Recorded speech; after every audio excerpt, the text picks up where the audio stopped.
Տիկնիկ կարել միշտ էլ ուզել եմ, բայց ոչ մի անգամ դրան հերթ չի հասել, ավելի շատ աշխատել եմ կարել ինձ համար, երեխաների համար։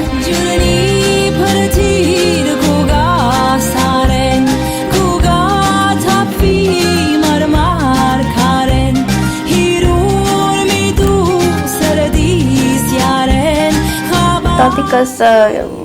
ընդհանրապես լավ կարում էր, իմ համար էր կարում,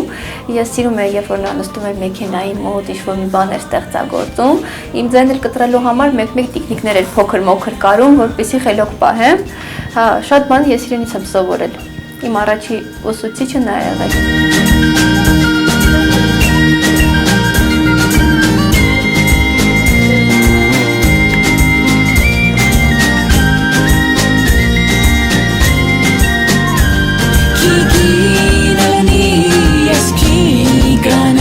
Միշտ սիրել եմ ինչ-որ բան ստեղծագործել, օճառներ էի պատրաստում, հետո հոգնեցի դրանից, փորձեցի մի ուրիշ բան անել, բացիկներ էի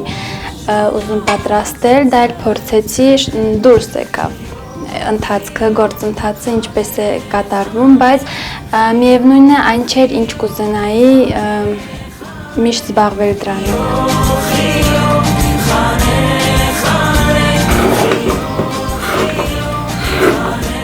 Լուսինեին, երբ որ հանդիպեցի, ասաց, որ երազանքներից մեկն է ունենալ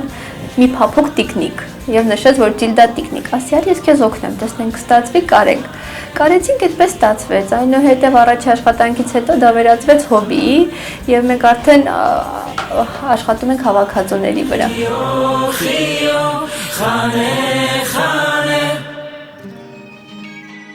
Տիկնիկներ շատ էի ուզում պատրաստել, բայց չէի կարողանում, քանի որ կարել չէի իմանում։ Տենց երազանքներից մեջ եղել էր տիկնիկ պատրաստել։ Հետո երբ Սյուզին հանդիպեցի, առաջարկեց տիկնիկ կարել։ Դա իմ ամենաերջանիկ օրն էր։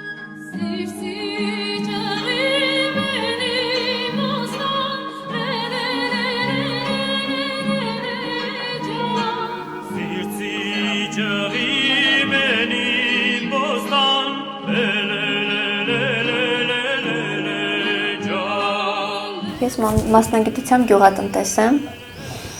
օգնում եմ մեր հողագործ ընկերներին մշակել գյուղատնտեսական նշանակության մշակաբույսեր, բացի դրանից մեր երիտասարդ սերնդին էլ սովորեցնում եմ, թե ինչպես զբաղվել գյուղատնտեսությամբ, դասախոսում եմ։ Պատկերացրեք, եթե ես երիտասարդների ուսանողների հետ եմ շփվում, շատ բան իրենցից եմ սովորում, շատ մտքեր նրանք են ինձ տալիս, երեխաների հետ աշխատալը միշտ էլ ավելի հաճելի է։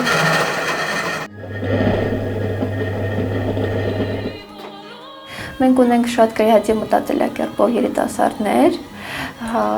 որոնք բացի նրանից, որ ոգևորում են մեզ, անգամ փորձում են իրենց համար ստեղծեն տիկնիկներ, իրենք իրենց համար կարեն, գոհենք հասարակության կարծիքից։ Մենք աշխատում ենք այն ժամանակ, երբ որ մենք ունենք մուսա, մենք ամեն օր չենք նստում տիկնիկ պատրաստում, ժամանակը չի հերիքում։ Հանդիպում ենք այն ժամանակ, երբ որ կարողանում ենք փախցնել մի քանի րոպե։ Սրուցում ենք, պատրաստում ենք մի տիկնիկ, ու այդպես կարող մի 3 օր հետո չաշխատենք։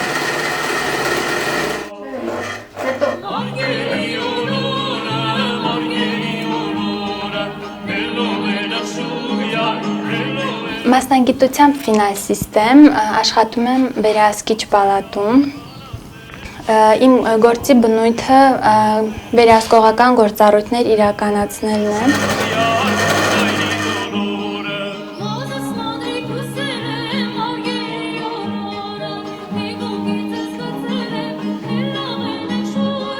Իմ աշխատանքը սիրում եմ, բայց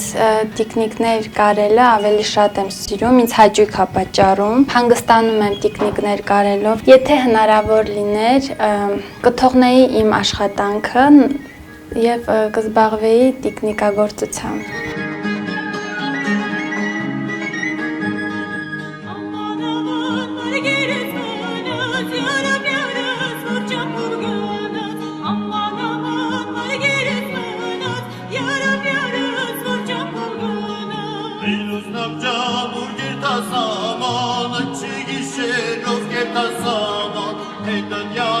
Ցուցահանդեսին մեզ տրամադրեցին երկու տաղավար։ Մենք մեր տիկնիկներին դասավորեցինք, սկզբում մենք ինքներս մեր հետ տարել էինք այդ սփռոցը, դեկորացիաները, հետո հավաքել տվեցին, ասեցին, որպեսզի բոլորը միավոր լինեն ու չկրկնվի, ձեր տաղավարը չառանձնանա, պետք է բոլորինը կանաչ ֆոն լինի։ Մի զայրացանք, հավաքվում էինք, որ հետ գայինք, հետո մեզ տիրապետեցինք, ասինք, չէ, եկել ենք, պետք է մասնակցենք։ Պատկերացեք աչք էր ծակում մեր տաղավարը տիկնիկներով, ով մոտենում էր ասում էր, վայ, գեղեցիկ տիկնիկներ են, ասում է, լինում են, որ տեսնում ենք տիկնիկներ, ուղղակի ասում է, ձեր ձեռք բերած կտորները մի փոքր ուրիշ են, ասում է, բայց տիկնիկներ էլի կան ցուցադրված, պատկերացեք, որ լավ ա եղել, բայց չի եղել։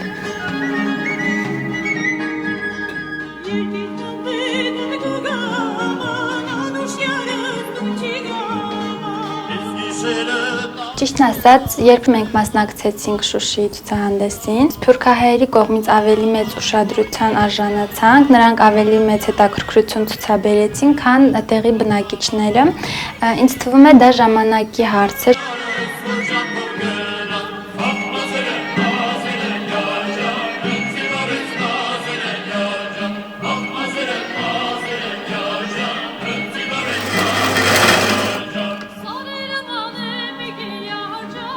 Ես կասեի ավելի շատ հաճելի հոբբի է, որովհետև ոչ միշտ է, որ հոբբին վերածվում է բիզնեսի։ Եթե սա մենք նայենք որպես կենցաղային խնդիրները հոգացող ինչ-որ մի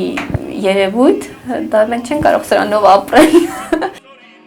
Բիզնեսը կարող է ապրել այնքան ժամանակ, ինչքան որ քո ստեղծած ապրանքի կամ ապրանքի համար կա պահանջարկ։ Քանի որ կա պահանջարկ, բոլորն էլ հաճույքով ցանկանում են ձեռք բերել մեր աշխատանքները, ապա ներկա պահին հեռանկարային է այս աշխատանքը շարունակել որպես բիզնես։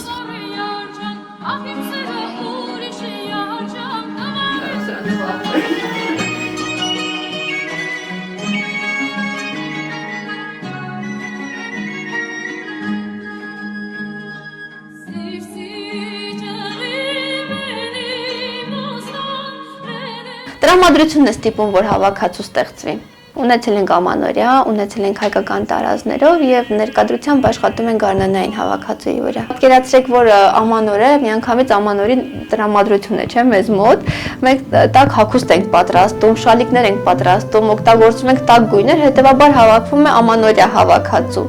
Դա ցուցահանդեսով ենք ներկայացնում։ Այնուհետև գարուն է գալիս, ուզում ենք ավելի հետաքրքիր գույներ օգտագործել, կարում ենք, տեսնում ենք արդեն գարնանային ինչ-որ մի հավաքածու հավաքվեց։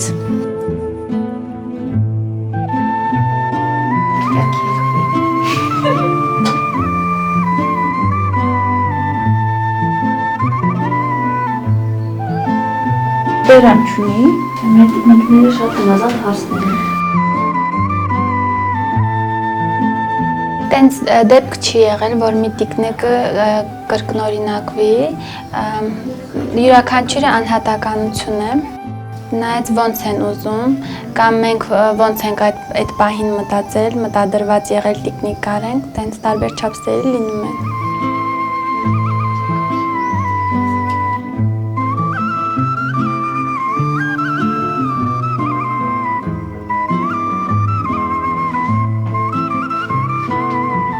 Իսկ սկզբանը մենք հենց ուզում էինք տիկնիկները սկսել այս տարազով։ Ուղղակի համապատասխան նյութերը չունեինք, մենք ինքներս չէինք հասկանում, տարազ վերցնելու կարելը դա այդքան էլ հեշտ բան չի։ Ուսումնասիրել են գույները, ինչպես նաև թե որ տարիքի կանայք ինչ գույներ են կրել, գույնը ինչ տրամադրություն է արտահայտել։ Մենք մի քանի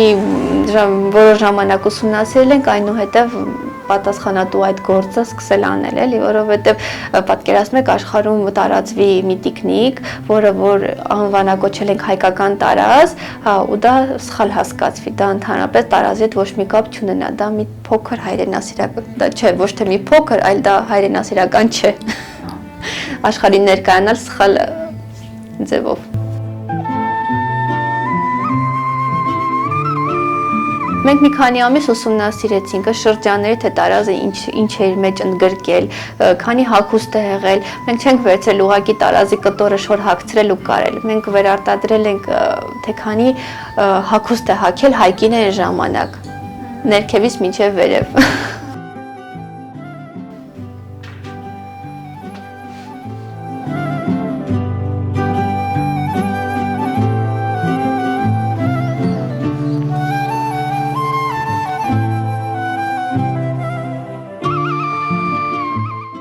մեր տիկնիկների մեջ կյանք կա եւ երբ մենք նվիրում ենք տիկնիկները,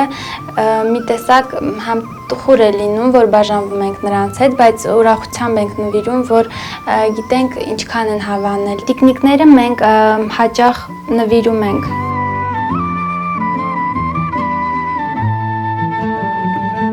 անհատական պատվերներ ընդունում ենք, որովհետև գիտեք ինչպես լինում են մարդիկ, որ ուզում են իրենց հարազատի համար ինչ-որ մի հետաքրքիր օրիգինալ նվեր պատրաստեն։ Ինքները չեն կարող դա անել, դիմում են մեզ, մենք էլ հաճույքով օգնում ենք իրենց։